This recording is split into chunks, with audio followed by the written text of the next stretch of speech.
አሁን የምገኘው የእባቦች ግዛት የሆነ ደሴት ላይ ነው። በጣም አስቸጋሪ የሆኑ ቦታዎችን እየጎበኘው ነው። ልክ በበረዶ የተሸፈነ ተራሮችን እንደመውጣት። ከወደኩ ሞታለሁ፣ እባካችሁ አውርዱኝ አውርዱኝ። እንዲሁም መኪና መንዳት በጣም አስቸጋሪና ብዙ ሰዎችን በገደለ መንገድ ላይ። አንድ 15 ሳንቲም ወደዚህ ብንጠጋ ሟቾች ነን። እንዲሁም ያለምንም መከላከያ ከሻርኮች ጋር መዋኘት። ሁሉንም የምንጀምረው ግን ከዚህ ሳጥን ውስጥ ነው። ያለነው በአፍሪካ ሳፋሪ ጫካ መሃል ላይ ነው። እናም እዚህ አንበሳ፣ አቦ ሸማኔ እንዲሁም ሌሎች በጣም ብዙ እንስሳቶች አሉ እኛን ሊገሉን የሚችሉ። ታዲያ ለምንድን ነው የመጣ ነው? ምክንያቱም ዓለማችን ላይ ያሉ 5 አስቸጋሪ ቦታዎችን እየጎበኘን ነው። ወይኔ ይኸው አንዱን አየሁት። ደግሞ ምን ያካክላሉ? አንበሶቹ ደግሞ የበለጠ ወደኛ እንዲጠጉ የሆነ የሚወዱትን ነገር ይዣለሁ። እንዲሁም እዚሁ ቦታ ላይ እናንጠለጥልላቸዋለን። ሰውዬ መሞት ከፈለክ ብቻህን ሙት። ይህን ቦታ ግን የበለጠ አስቸጋሪ የሚያደርገው ልክ ፀሐይ ስትገባ ነው። የዛኔ የእኛ እይታ ይደክማል፣ የእንስሳቶቹ እይታ ግን አይደክምም። ጂሚ፣ አረ እዚህ ጋር 2 አሉ። አዲስ ድምፅ ደግሞ እየሰማው ነው። ምንድን ነው? አውራሪሶች ናቸው አይደል? አረ አይመስለኝም። በጣም ትልልቅ ነገር ነው የሚታየኝ። ሰውዬ፣ ሁሉም እንስሳቶች ወደኛ እየተሰባሰቡ ነው። ዙሪያችን በሙሉ አንበሶች ነው ያሉት። 6 እና 5 ሜትር ያህል ነው ከኛ ርቀው የተቀመጡት። እነዚህ አንበሶች ሊተውን አልቻሉም። ምናልባት እኮ ለዚህ ቪዲዮ ብለን ልንሞት እንችላለን። ይህንን ቦታ መቋቋም አለብን፣ ምክንያቱም ከዚህ በኋላ ሌሎች አስቸጋሪ የሆኑ ቦታዎችንም እንሞክራለን። እነሱ ደግሞ ከዚህ የበለጠ በጣም አስቸጋሪና አስፈሪ የሆኑ ቦታዎች ናቸው። በባለፈው ይህንን ጥያቄ ጠይቄ ነበር። ብዙ ሰዎች መልሳችሁን አስቀምጣችኋል። አሁን አሸናፊውን ለያለን። የዛሬው አሸናፊያችን የኛው አካውንት ነው። ቴሌግራም ላይ አናግሩኝ። በዛሬው ቪዲዮ ጥያቄ ይኖረናል። አሁን ደግሞ እዚህ ተራራ ላይ እንወጣለን። ሙሉ ለሙሉ በበረዶ የተሸፈነ ተራራ ነው። አንዴ ከጀመርን በኋላ ወደ ኋላ መመለስ የለም። እንደምንም ብለን ይህንን ተራራ በመሻገር ወደ ላይኛው ቦታ መውጣት አለብን። ለዚህም ሹል የሆኑ ጫማዎችን አድርገናል። እንዲሁም እጃችን ላይ መቆንጠጫዎችን ይዘናል። ይሄ ምናልባትም እስካሁን ከሰሯቸው አስፈሪ ነገሮች መሃል አንደኛው ነው።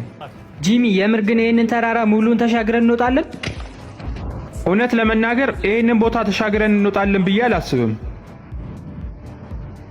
ወይኔ ሰዎች፣ አቁሜያለሁ፣ እባካችሁ የሆነ ሰው ያግዘኝ።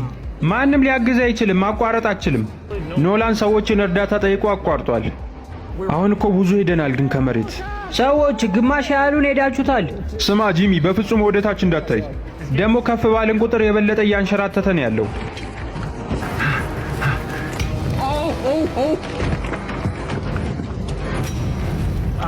ወደ ላይ እየደረስን ነው ጂሚ። ይሄ በህይወቴ ካስፈሩኝ ነገሮች መሃል አንደኛው ነው። አደርገዋለሁ። ይሄ ወደ ላይ ልወጣ ነው። ትንሽ ነው የቀረኝ። ምን ያህል እንደሄድን እስኪ ያሳያቸው። እዚህ ደርሰው ወደ ታች ከመውረድ መቀጠሉ ነው የሚቀለው። ትንሽ ቦታ ነው የቀረን፣ ግን እጄ በጣም ዝሏል። እንደምንም ብለን ይህን ውድድር ብንጨርሰውም ቀጣይ በጣም ብዙ የሚጠብቁን ነገሮች እንዳሉ ማውቂያለሁ። እላይ ደርሳችኋል። በጣም ጥሩ። ምን መሰላችሁ ግን ኖላን ጥሩ ሰዓት ነው የወጣው። እስኪ ከሶስተኛው አስቸጋሪ ቦታ ደግሞ አቋርጦ እንደሚወጣ እናያለን። አሁን የምንሄደው ወደ ቦሊቪያ ነው። እናም የዓለማችን አስቸጋሪ የሆነው መንገድ ላይ እንጓዛለን። አሁን ያለነው የዓለማችን አስቸጋሪው መንገድ ላይ ነው። ከላይ ተንከባለው የሚወድቁ ድንጋዮችም እኮ አሉ። በጣም አስቸጋሪ ነው። ልንገር አይደል፣ ከአሁኑ እየተቆጨው ነው። መምጣት አልነበረብኝም። እየቀለድኩ አይደለም። በዚህ መንገድ ምክንያት በጣም ብዙ ሰዎች ሞተዋል። ይሄ መንገድ በአመት እስከ 300 ሰዎችን ይገል ነበር። እናም በዛ ምክንያት ተዘግቷል። ነገር ግን አሁን መንግስትን አስፈቅጄን እየነዳው ያለሁት። ወይኔ ምን አለ ባይፈቅዱልን ኖሮ። አይዞ፣ ጥሩ ቆይታ ይኖረናል። በሱ እንኳን እርግጠኛ መሆን አልችልም። ለምን የሞት መንገድ እያሉ እንደሚጠሩት አሁን የገባችሁ ይመስለኛል። አንተ ግን የገባህ አይመስለኝም። ቀስ በል እንጂ። ምን እየሰራ ነው? መሪውን ያዘው እንጂ እንዴ!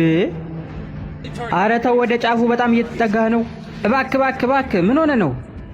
ነፍሴ እየወጣች ነው። በጣም እያስጨነቀኝ ያለው። እስካሁን የመጣነው መንገድ በጣም አስቸጋሪ ነው ብላችሁ ካሰባችሁ ተሳስታችኋል። ምክንያቱም ከዚህ በኋላ መንገዱ ላይ 3 በጣም አስቸጋሪ የሆኑ ቦታዎች አሉ። እዚህ ጋር ነው መንገዱ በጣም ጠባብ የሚሆነው። ስማ ሰውዬ፣ አሁን እዚህ ጋር እንደ ቅድሙ እንዳቀልድ። ወይኔ ፈጣሪ፣ ምን ያህል ረጅም እንደሆነ ይሁት ገደሉን። እስኪ ውረድና መንገዱን አሳየኝ። ወይኔ እባክህ እንዳትወድቅ። ምን ያህል ጥልቅ እንደሆነ እስኪ ተመልከተው። ሰውዬ በጣም ጥልቅ ነው። ደግሞ አዙሮ ሊደፋኝ ነው እንዴ? ምን ሆነ ነው? ወይኔ! አረ በእግር ሰላም አለው። ሰውዬ ትንሽ ዞር ካልክ